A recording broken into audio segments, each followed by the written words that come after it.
There was a time a grandfather and his little child talking and playing with them, when suddenly a girl asked him directly, "Grandpa, Grandpa, where do you come from?" So he quietly said, "Oh dear, that's a story from so many years ago. Would you like to hear it?"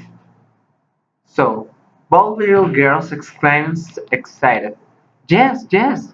So he began, "I did not born in Mexico as you can believe. I come from a country very far from here."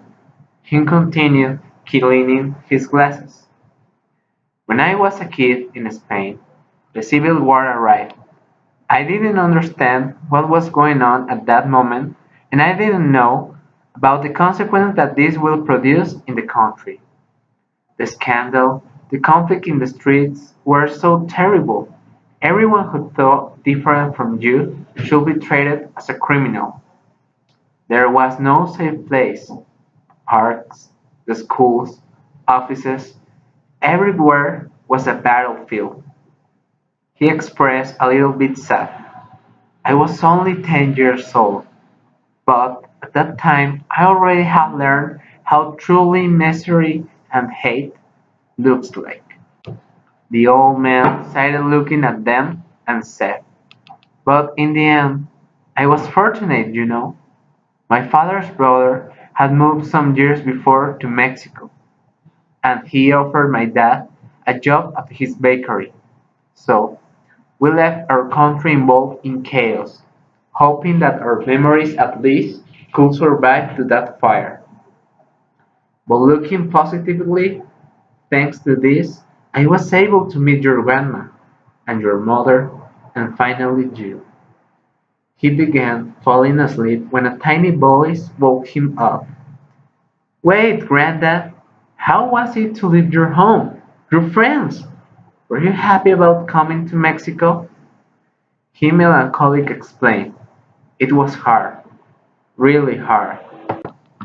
I did not know anyone, and because of the circumstances, I had to work to help my family, missing part of my childhood, and was unable to attend school." A little tear fell from his eye.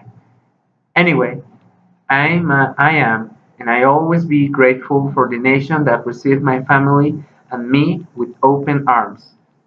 Now that I'm old, I can understand how great Mexicans were for letting us come into their homeland, and instead of hating us because of our history, offer us a new family and home.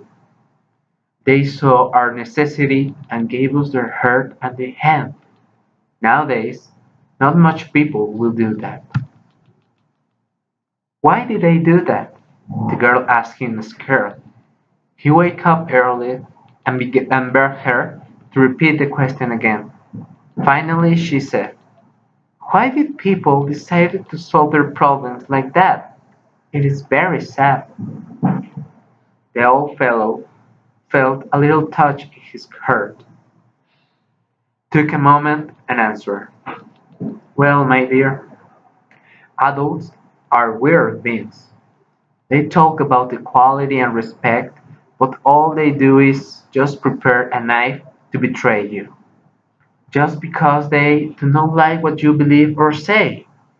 He embraced in his armchair and continued, "In my case, it was considered that minorities could cause problems because of their ideologies clashing with those from the government.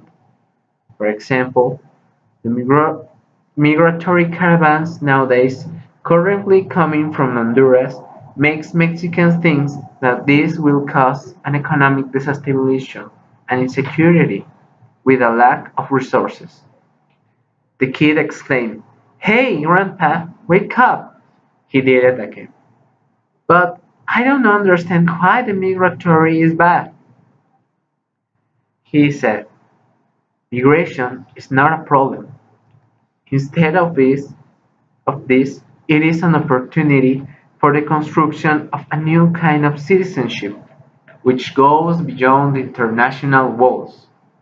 The citizenship must be founded on dignity and the respect of human rights, not conditioned by the place we come from or the history we have, but we must search for the light that can shine our minds and prove all we are the same family, the same blood, the same humanity. He reflected for a moment and then declared, "It will be a challenge, by sure, but one that with the passage of time will prove that people are something that deserves to fight for." Wow, but it wouldn't be any laws to care the migrants? Of course they are. There exist international laws that protect the rights of the immigrants when they pass through the countries. These rights protect their health and their security.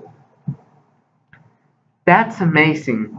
Can I ask you something more, Grandpa? Of course, kid, he said. But are there any solutions to migration? Or can we use different cultures to do that? He think about it and then explained. Well, yes, there actually exist. I have learned through the years that one of the most important things to stop migration is that the state provides security and jobs to their people so they will be comfortable in their home. Talking about cultures, we can use multiculturalism as a tool to communicate with each other, respecting our customs and traditions, and learning about us, again, as a human sense. That was amazing, Grandpa. I want to search more, said one girl. Thank you, Grandpa. The girls hugged him and she said goodbye. Then he could sleep finally.